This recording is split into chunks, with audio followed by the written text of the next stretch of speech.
সরকারি কর্মচারীদের বেতন কাঠামো তথা নবম জাতীয় বেতন স্কেল নিয়ে গত কয়েক মাস ধরে যে জল্পনা কল্পনা এবং অনিশ্চয়তার পরিবেশ বিরাজ করছিল তার অবসান ঘটার সুস্পষ্ট লক্ষণ দেখা যাচ্ছে।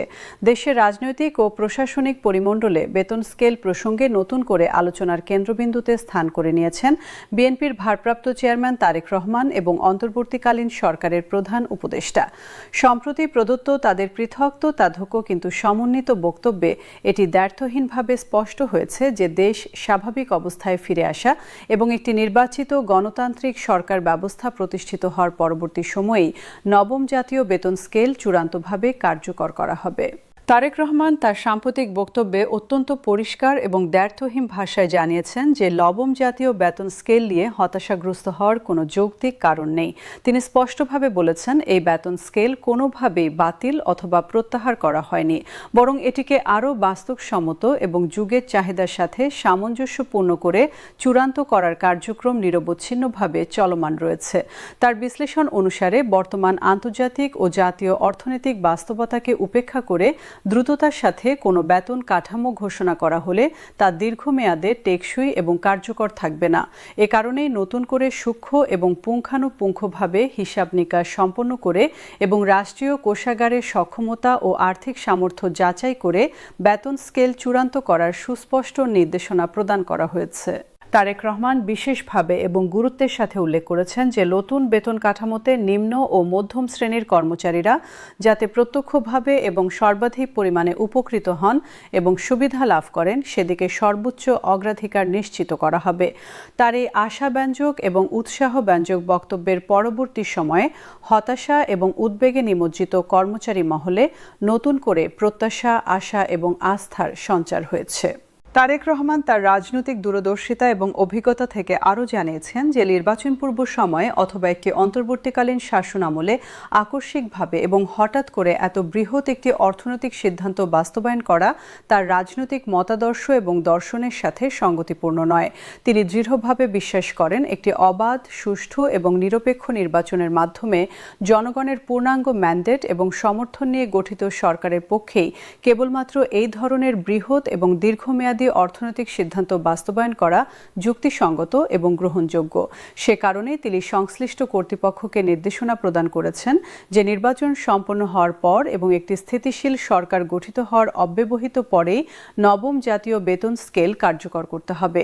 এতে করে রাষ্ট্রের অর্থনীতি ও প্রশাসনিক স্থিতিশীলতা বজায় থাকবে এবং কোনো অনাকাঙ্ক্ষিত মুদ্রাস্ফীতি সৃষ্টি হবে না। একই সঙ্গে সরকারি কর্মচারীরাও পাবেন একটি সুস্পষ্ট এবং নিরাপদ ভবিষ্যৎ পরিকল্পনা। তিনি জোরালোভাবে এবং দৃঢ়তার সাথে বলেছেন এটি কোনো রাজনৈতিক প্রতিশ্রুতির খেলা অথবা নির্বাচনী প্রলোভন নয়, বরং এটি একটি বাস্তবসম্মত, বাস্তবায়নযোগ্য এবং সুপরিকল্পিত রোডম্যাপ। তার এই দৃঢ় এবং স্পষ্ট বক্তব্যে কর্মচারীদের মধ্যে আস্থা, বিশ্বাস এবং প্রত্যাশা আরও সুদৃঢ় হয়েছে। নবম জাতীয় বেতন স্কেল নিয়ে দীর্ঘ সময় ধরে সচিবালয় থেকে শুরু করে জেলা উপজেলা পর্যায়ের মাঠ প্রশাসন পর্যন্ত বিভিন্ন ধরনের গুজব এবং অনিশ্চয়তা বিরাজমান ছিল।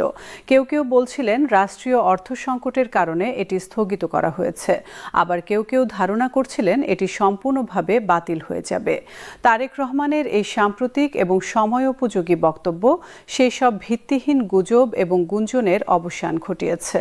তিনি পরিষ্কার এবং দ্ব্যর্থহীন ভাষায় জানিয়েছেন বেতন স্কেল পুনর্বিবেচনা এবং পুনর্মূল্যায়ন করার অর্থ এই নয় যে এটি বাতিল করা হয়েছে, বরং এটি আরও শক্তিশালী, মজবুত এবং টেকসই ভিত্তির উপর প্রতিষ্ঠা করার একটি সুচিন্তিত উদ্যোগ। তার মতামত অনুসারে একটি দুর্বল এবং ত্রুটিপূর্ণ কাঠামো চালু করে পরবর্তী সময়ে তা বারংবার সংশোধন এবং পরিবর্তন করার চেয়ে প্রাথমিক পর্যায়ে প্রয়োজনীয় সময় নিয়ে সঠিক, নির্ভুল এবং কার্যকর সিদ্ধান্ত গ্রহণ করা অনেক বেশি উত্তম এবং সমীচীন। এই দৃষ্টিভঙ্গি তার রাজনৈতিক চিন্তাধারার পরিপক্কতা, দূরদর্শিতা এবং দায়িত্বশীলতার পরিচয় বহন করে এবং কর্মচারীরা এটিকে অত্যন্ত ইতিবাচক এবং আশাব্যঞ্জক সংকেত হিসেবে গ্রহণ করেছেন। অন্যদিকে অন্তর্বর্তীকালীন সরকারের প্রধান উপদেষ্টার পক্ষ থেকেও বেতন স্কেল বিষয়ে অত্যন্ত গুরুত্বপূর্ণ এবং নীতি নির্ধারণী বক্তব্য প্রদান করা হয়েছে। তিনি সুস্পষ্টভাবে জানিয়েছেন যে নবম জাতীয় বেতন স্কেল দেশ সম্পূর্ণরূপে স্বাভাবিক এবং স্থিতিশীল অবস্থায় ফিরে আসার পরবর্তী সময়ে কার্যকর করা হবে। বর্তমান রাজনৈতিক ও প্রশাসনিক বাস্তবতায় এবং অর্থনৈতিক চাপের প্রেক্ষাপটে আকস্মিকভাবে বড় কোনো পরিবর্তন রাষ্ট্রযন্ত্রের উপর অতিরিক্ত চাপ সৃষ্টি করতে পারে বলে তিনি অভিমত ব্যক্ত করেছেন। তাই হঠাৎ করে কোনো সিদ্ধান্তের পরিবর্তে পর্যায়ক্রমে এবং সুপরিকল্পিতভাবে এগিয়ে যাওয়ার পক্ষে তার দৃঢ় অবস্থান।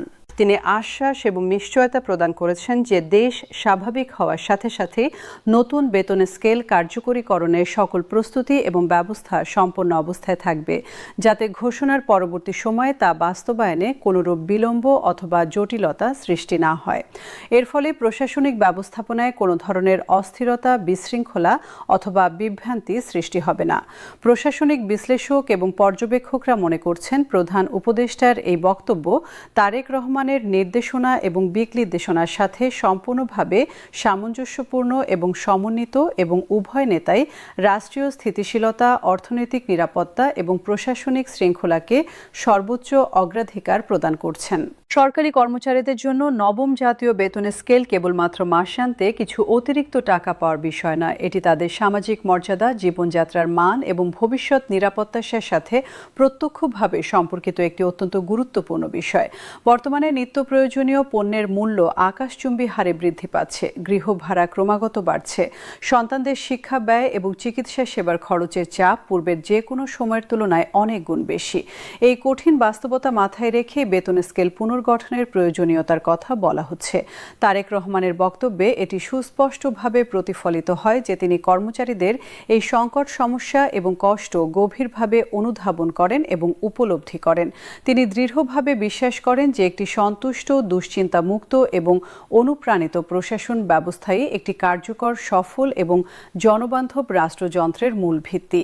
এই কারণেই বেতন স্কেলের গুণগত মান, কার্যকারিতা এবং টেকসইত্ব নিয়ে তিনি কোনো ধরনের আপোষ করতে রাজি নন।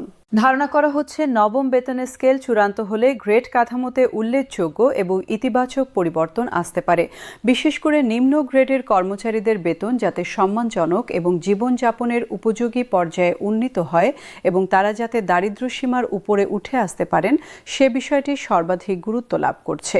পাশাপাশি উচ্চ গ্রেড এবং নিম্ন গ্রেডের বেতনের মধ্যকার ব্যবধান অথবা বৈষম্য একটি যুক্তিসঙ্গত এবং গ্রহণযোগ্য পর্যায়ে হ্রাস করার বিষয়টিও আলোচনায় রয়েছে। এর ফলে প্রশাসনের অভ্যন্তরীণ বৈষম্য হ্রাস পাবে এবং কর্মক্ষেত্রে শৃঙ্খলা এবং মনোবল উভয়ই বৃদ্ধি পাবে। তারেক রহমান এই ভারসাম্য রক্ষার বিষয়ে বিশেষ গুরুত্ব আরোপ করেছেন। তিনি চান না যে রাষ্ট্রের একটি শ্রেণী অতিরিক্ত সুবিধা ভোগ করবে এবং অন্য একটি শ্রেণী অপ্রতুল সুবিধা নিয়ে সংগ্রাম করবে। এই মানবিক এবং সমতা ভিত্তিক দৃষ্টিভঙ্গি বেতন স্কেল সংক্রান্ত আলোচনাকে আরও ব্যাপক গ্রহণযোগ্যতা প্রদান করেছে। নির্বাচন সমাপ্তির পরবর্তী সময়ে বেতন স্কেল কার্যকরের এই ঘোষণা রাজনৈতিক দৃষ্টিকোণ থেকে অত্যন্ত তাৎপর্যপূর্ণ। এটি থেকে স্পষ্ট হয় যে ভবিষ্যৎ সরকার গঠনের পরিকল্পনার মধ্যে সরকারি কর্মচারীদের স্বার্থ এবং কল্যাণ অগ্রাধিকার তালিকায় অন্তর্ভুক্ত রয়েছে। এটি কেবলমাত্র তাৎক্ষণিক জনপ্রিয়তা অর্জনের একটি কৌশল নয়, বরং দীর্ঘমেয়াদী রাষ্ট্রীয় পরিকল্পনার একটি অবিচ্ছেদ্য অংশ। তারেক রহমান মনে করেন অর্থনৈতিক সংস্কার ব্যতীত রাজনৈতিক সংস্কার কখনোই টেকসই হতে পারে না, আর বেতন স্কেল বাস্তবায়ন সেই অর্থনৈতিক সংস্কারেরই একটি গুরুত্বপূর্ণ অংশ। নির্বাচনোত্তর সময়ে এটি কার্যকর হলে রাষ্ট্রের আর্থিক পরিকল্পনাও আরও সুসংগঠিত হবে এবং বাজেটে এর প্রতিফলন ঘটানো সহজতর হবে। এই বার্তাটি শুধুমাত্র কর্মচারী নয়, বরং সাধারণ জনগণের কাছেও ইতিবাচকভাবে পৌঁছেছে, কারণ এর মাধ্যমে অর্থনৈতিক শৃঙ্খলা ফিরে আসবে। সামগ্রিকভাবে নবম জাতীয় বেতন স্কেল নিয়ে নতুন করে যে আশার আলো এবং প্রত্যাশার সঞ্চার হয়েছে তা নিঃসন্দেহে অত্যন্ত গুরুত্বপূর্ণ এবং তাৎপর্যপূর্ণ। তারেক রহমান এবং প্রধান উপদেষ্টার বক্তব্যে একটি সমন্বিত এবং স্পষ্ট দিক নির্দেশনা প্রতিফলিত হয়েছে। নির্বাচন সম্পন্ন হওয়া দেশ স্বাভাবিক অবস্থায় ফিরে আসা এবং অর্থনৈতিক স্থিতিশীলতা অর্জনের পরবর্তী সময়ে চূড়ান্ত বাস্তবায়নের যে পথ নির্বাচন করা হয়েছে তা একটি বিচক্ষণ এবং দূরদর্শী সিদ্ধান্ত। এর ফলে আকস্মিক কোনো ধাক্কা, অস্থিরতা অথবা বিশৃঙ্খলা সৃষ্টির পরিবর্তে একটি সুশৃঙ্খল, পরিকল্পিত এবং কার্যকর পরিবর্তনের সম্ভাবনা তৈরি হয়েছে। বাংলাদেশে লক্ষ লক্ষ সরকারি কর্মচারী এই মুহূর্তে অধীর আগ্রহে সেই প্রতীক্ষিত সময়ের জন্য অপেক্ষা করছেন যখন এই বেতন স্কেল বাস্তব রূপ পরিগ্রহ করবে। তবে সাম্প্রতিক বক্তব্যগুলো থেকে এই সুস্পষ্ট বার্তা পাওয়া যাচ্ছে যে এই অপেক্ষা এখন আর অনিশ্চয়তার অন্ধকারে নয়, বরং একটি সুন্দর, এবং সমৃদ্ধ আগামীর প্রস্তুতির সময়।